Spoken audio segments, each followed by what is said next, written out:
Constantinos, qui sont tous les deux des enfants engagés dans la défense des droits de l'enfant. Joséphine, j'aimerais commencer par vous, si vous le voulez bien. Vous avez entendu les différentes interrogations de tout à l'heure. Et j'aimerais que vous nous disiez ce qui non pas a été accompli, mais ce qui, à votre sens, doit être accompli dans les années qui viennent. Bonjour à tous, je m'appelle Joséphine Kodou-Diatta, enfant défenseur des droits de l'homme. Ce que je pense qui devrait être accompli, c'est l'application des conventions signées. Parce qu'aujourd'hui, nos États ont signé, ont ratifié les conventions.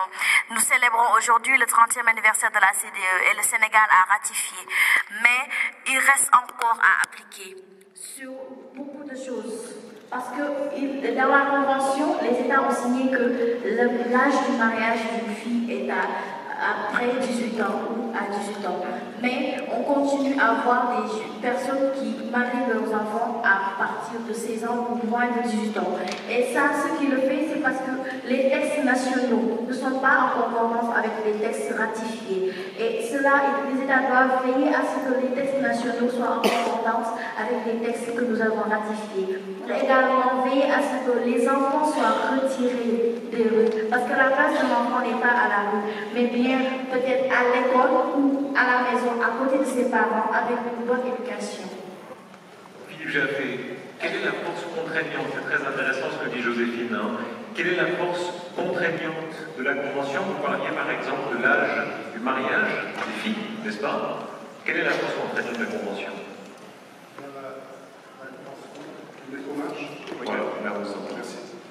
La force contraignante de la Convention est que les États sont engagés et écoutent les recommandations que fait le Comité des droits de l'enfant, mais aussi la diffusion de ces recommandations par la société civile. Et puis je crois que Joséphine et les autres enfants qui ont participé se sont exprimés montrent à quel point les États sont obligés aujourd'hui d'entendre de la part des enfants directement.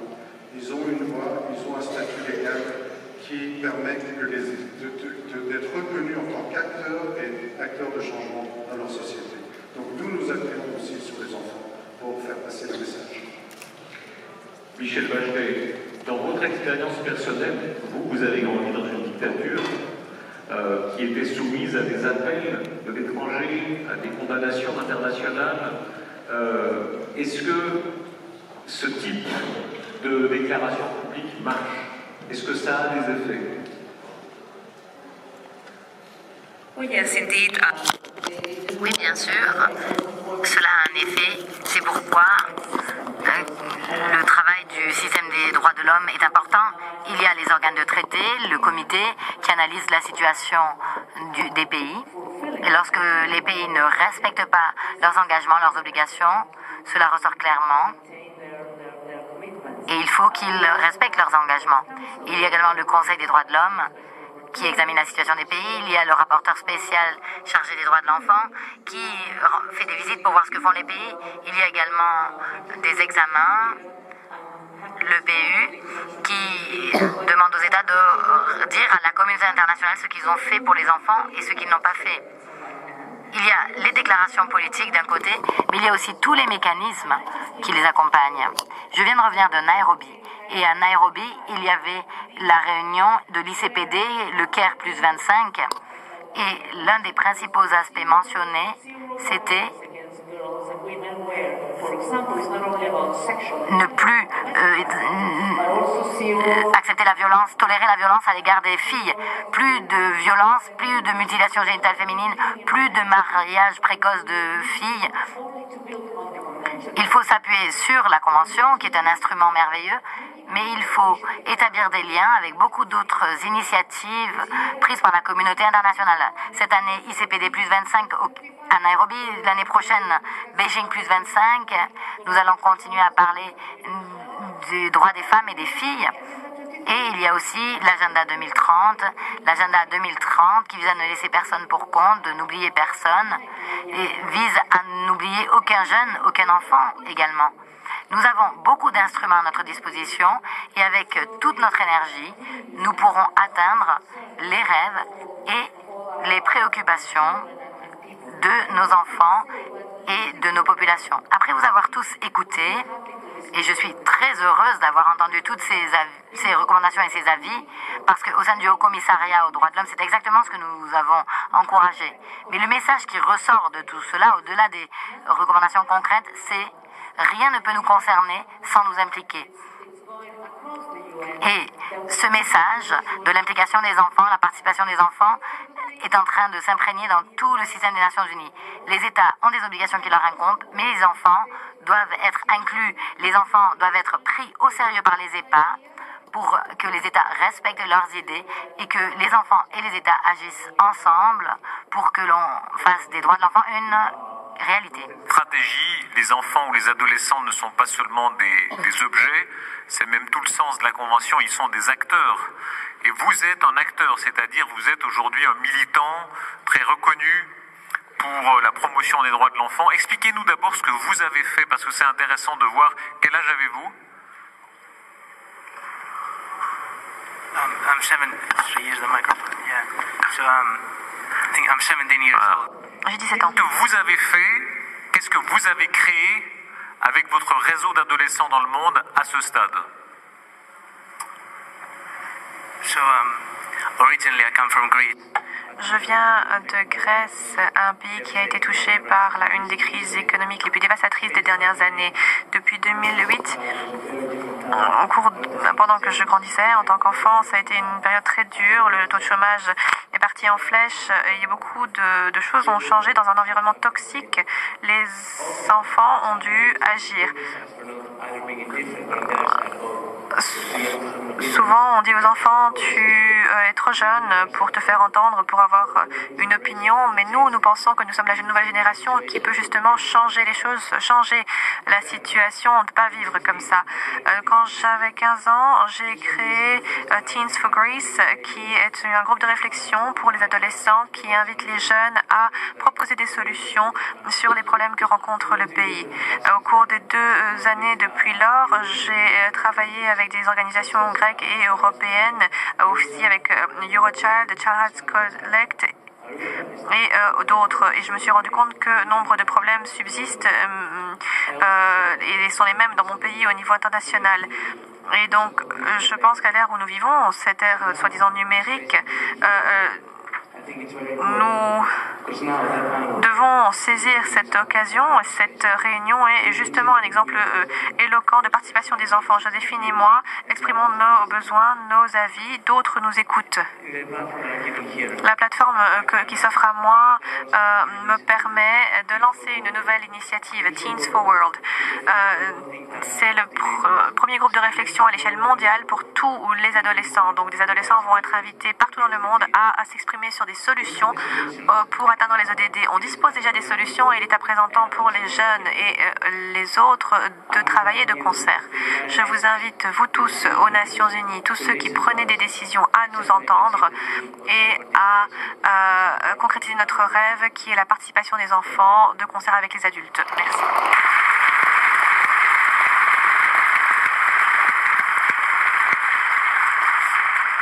Joséphine, qu'est-ce que ça inspire pour vous, cet engagement?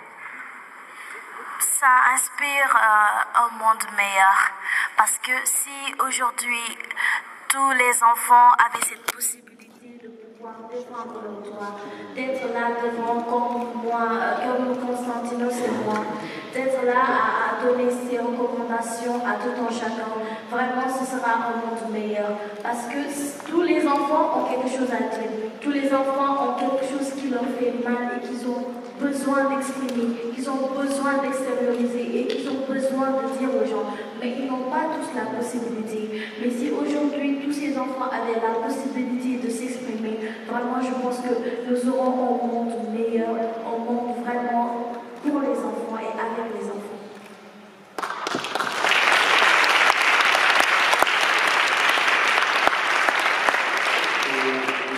Quelles sont les possibilités d'action, d'organisation, d'association que vous avez? Au Sénégal, nous avons la possibilité de créer des associations dont je suis la présidente du Conseil consultatif des enfants.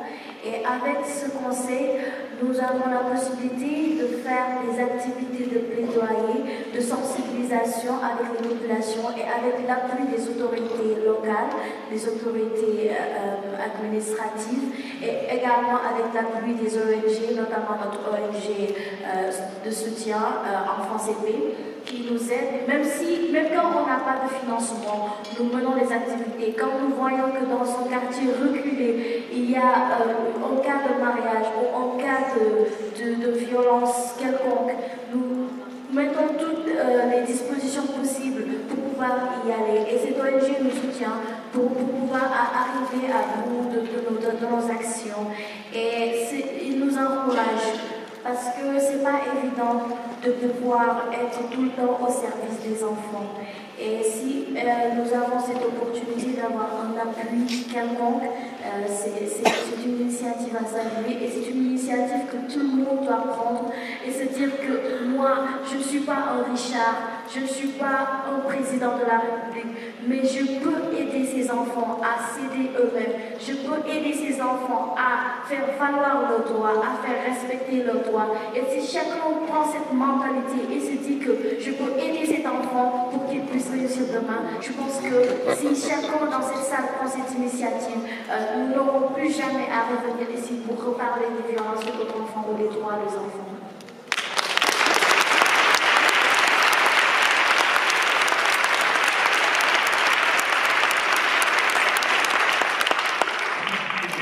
Est-ce que vous sentez monter une forme de révolution? Absolument. Et c'est une révolution bienvenue. Dans la mesure où il y a 5 ans, nous avons fêté les 25 ans, nous parlions d'une révolution silencieuse. Elle n'est plus silencieuse. Si vous lisez ce livre commémoratif des 30 ans, que vous trouverez dehors gratuitement, vous verrez que nous parlons du concept de participation totale. Les enfants ont une participation totale, c'est-à-dire qu'ils font non seulement valoir, mais ils montent aux barricades, et ça c'est une chose extrêmement bien. Attention, pas de violence, ils montent aux barricades symboliquement. Ce qui est aussi extrêmement important, c'est que nous, les adultes, nous avons quand même un devoir de prendre en compte des violations des droits humains des enfants. Il ne faut pas croire que les enfants vont tout seuls accomplir cela. Nous devons les épauler, nous devons réagir, nous devons dénoncer et nous devons agir en leur faveur, en les associant autant que possible. Je vous propose d'entendre des questions à la fois d'enfants et d'adultes, soit à Philippe Jaffé, à Madame la commissaire, mais aussi à Joséphine et à Constantinos. Je crois que certains ont préparé des questions. C'est bien cela? Oui, Anita, très sympa. Est-ce qu'on peut entendre peut-être la première de ces questions? Alors, mademoiselle, je vous en prie. Buenas tardes, soy Francesca Cantó, miembro de la Red Latinoamericana y del Caribe por el Derecho a la Salud.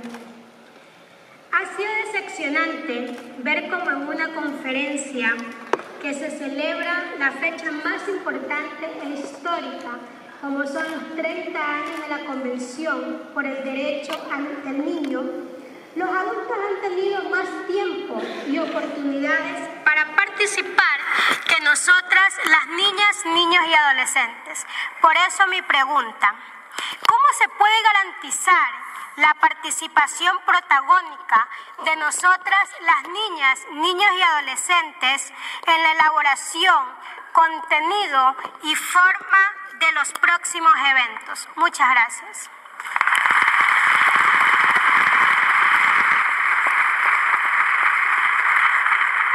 Philippe Jaffé.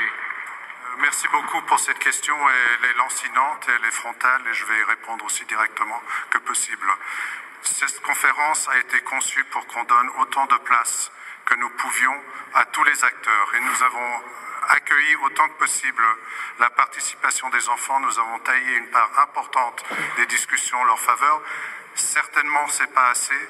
Je pense qu'il faut voir ceci comme une courbe ascendante, comme un signal fort que vous nous rappelez que votre participation doit être encore plus complète. Je pense que les prochaines conférences Pour le 31e, pour le 32e, pour le 33e, vous aurez encore plus de place. Mais ce qui est important, c'est pas tellement les minutes que vous passez à parler, c'est les messages que vous délivrez et c'est notre capacité à entendre et à vous aider à mettre en œuvre les recommandations que vous nous signalez. Merci. Bonjour, je suis Kurt et ma question est que d'année en année, le même problème se pose, les problèmes se répètent, mais il n'y a pas de mesures prises pour résoudre ces problèmes. Le comité s'assure-t-il que ce que les enfants font des recommandations qui seront traduites en actions efficaces et concrétisées? Je saisis cette occasion pour vous transmettre un document rédigé par les enfants d'Amérique latine adressé au commissaire aux droits de l'homme.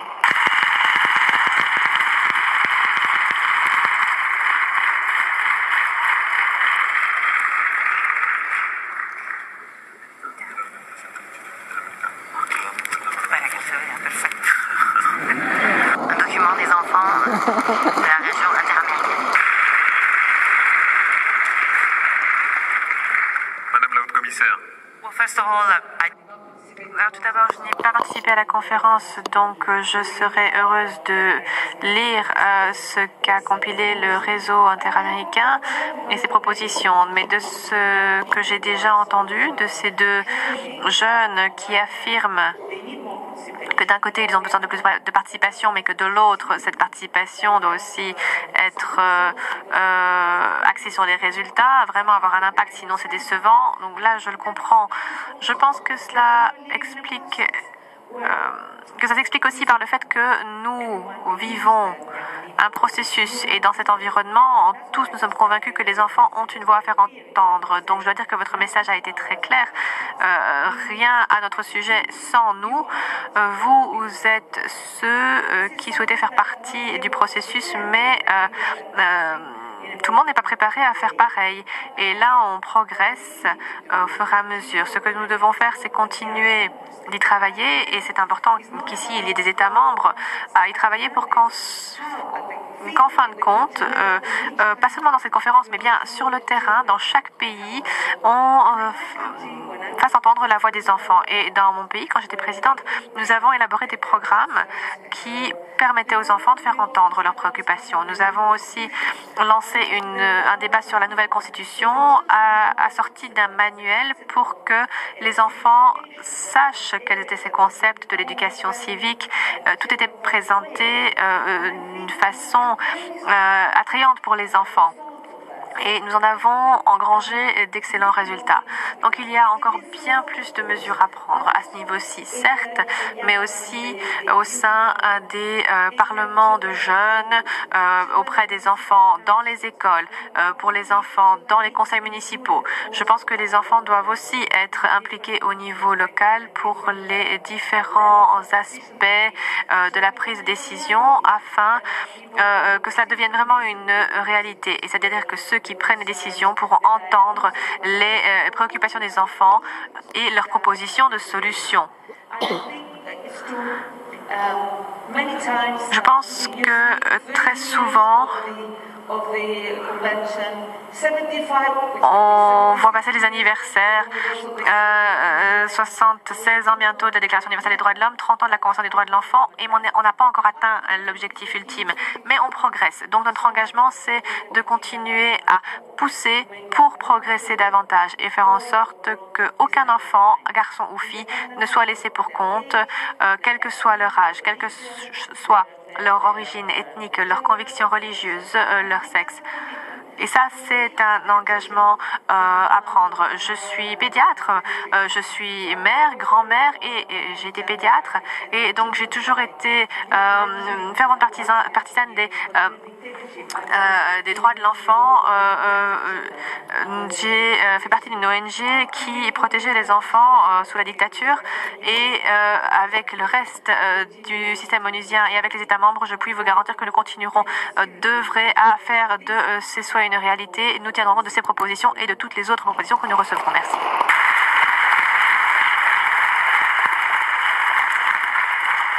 Joséphine, qu'est-ce qui a changé dans votre génération? Vraiment, toutes les générations sont là, hein, les grands-mamans, les petits-enfants, etc.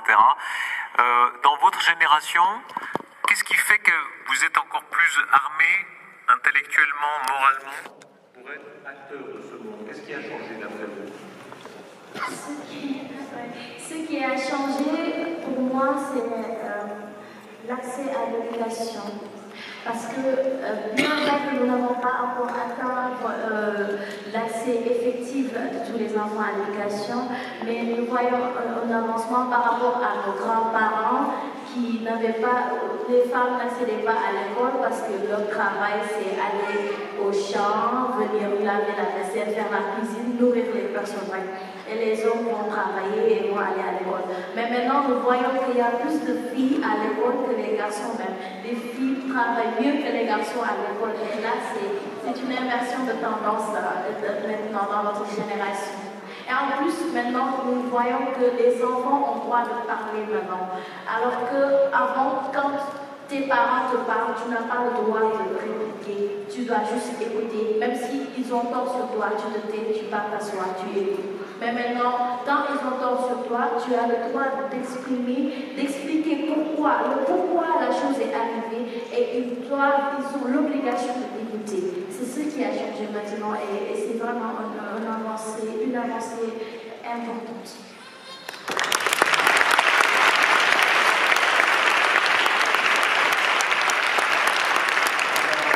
La même question, Constantinos, qu'est-ce qui a changé? Qu'est-ce qui fait, vous êtes d'une autre partie du monde, qu'est-ce qui fait selon vous que votre génération a des moyens que nous n'avions pas?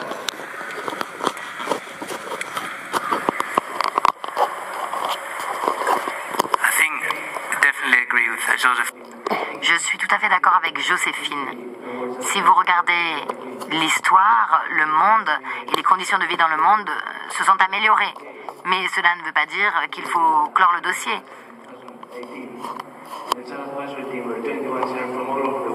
Des enfants du monde entier se sont réunis en 2018 et on a vu qu'il y avait beaucoup de différences entre les enfants. Je viens de Grèce, un pays de l'Union européenne, où on parle de participation de l'enfance. Et il y avait aussi des enfants qui venaient de pays plus défavorisés, des pays en guerre. Et il y a des choses que nous prenons pour acquis et auxquelles devraient avoir accès tous les enfants, l'accès à l'éducation par exemple. L'eau potable, l'assainissement gratuit. Pour nous, les Européens, c'est un acquis, c'est un fait. Mais la participation des enfants est une solution à ces problèmes. Nous soulignons l'importance de la participation des enfants. Si les enfants, on voit au chapitre, s'ils participent aux côtés des adultes, nous trouverons des solutions. Parce que les enfants sont créatifs, innovants. Ils ont un point de vue différent. Ils sortent des sentiers battus. En termes de ressources, c'en est un problème. Mais le changement climatique est un autre problème. Le changement climatique n'était pas aussi menaçant qu'il l'est aujourd'hui à l'époque. Il y a 30 ans, il n'y avait pas encore ces problèmes qui se sont accumulés depuis. Donc il y a de nouvelles menaces qui sont apparues, même s'il y a de nouvelles opportunités à saisir également. Est-ce qu'il y avait encore des questions parmi les enfants ou les adultes, puisque tout le monde a tout à fait le droit d'en poser? Alors oui, mais je ne vous vois pas. À votre droite. Alors parlez fort. Ah pardon. Je vous en prie alors. Oui, allez-y. Mon micro marche pas. Alors allez-y, je vous en prie. Je pense que vous me verrez mieux ici de toute façon. Oui, alors, on a parlé d'une révolution. On a parlé du fait que l'on écoute les jeunes, et je le salue. C'est une avancée. On a surtout dit que la participation des jeunes se voyait grâce aux marches pour le climat, aux réactions face au climat et à la crise climatique. Et on est ici pour fêter la Convention des droits de l'enfant et donc écouter la voix des enfants. Alors, c'est bien, on écoute la voix des enfants et on dit que la voix des enfants est tournée vers le climat, mais pourtant on a eu seulement une session sur le climat qui a été restituée. très brièvement, et je pense que on doit avoir plus d'écoute à ce sujet-là et plus d'interrogations. Alors j'aimerais que pour le 31e anniversaire, le 32e, le 33e et tous ceux qui suivront, il y ait plus de place pour la crise climatique. Merci. Est-ce que vous êtes de ceux... Moi, ça me frappe dans la différence de génération, de ceux qui pensent vraiment que c'est une question de survie, que l'humanité est menacée à court terme.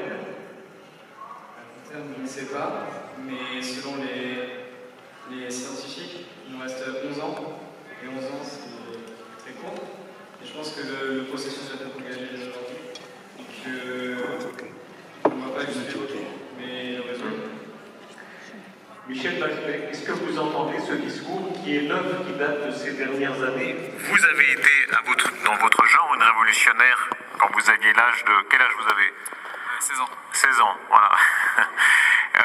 Aujourd'hui, on sent qu'il y a une notion différente, qui est vraiment cette notion de fin du monde, où une génération pense que tous les droits n'auront aucun sens si la survie même de votre génération n'est pas assurée. Est-ce que vous entendez ce discours?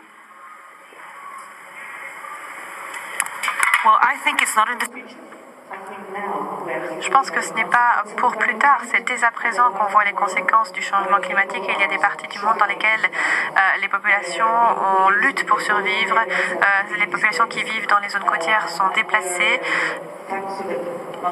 et non pas grâce à, mais à cause des sécheresses, on assiste à l'insécurité alimentaire. Dans certains pays du Sahel, il y a aussi des combats entre agriculteurs et autres populations à cause des moyens de subsistance et des terres. Et donc tous, jeunes et adultes, nous devons créer une alliance pour traiter du changement climatique et le contrer. Je l'ai dit dans cette salle même, le changement climatique est la pire menace pour les droits humains, donc nous devons nous y atteler, pas seulement en parler, mais bien agir sur l'atténuation, l'adaptation, la résistance pour les communautés, pour les populations, pour les enfants, afin que chacun ait ses chances. Je pense que le changement climatique va modifier radicalement la situation de notre planète si nous n'agissons pas correctement et je pense que les actions, les progrès sont trop lents. Si on continue à ce rythme-là, on ne va pas y arriver. Donc on a vraiment besoin des jeunes pour qu'ils s'élèvent et nous ne pouvons pas les forcer. Moi, ça me met en colère lorsque j'en vois qui parlent à l'encontre de Greta. Elle fait partie justement des jeunes qui se sont élevés pour dire que le changement climatique est une menace. Et puis on en voit qui la harcèlent, qui s'en moquent. Et c'est un manque total de respect, absolument inapproprié. Ça me met vraiment en colère. Parce que moi, je comprends que les jeunes soient en colère. Je suis convaincue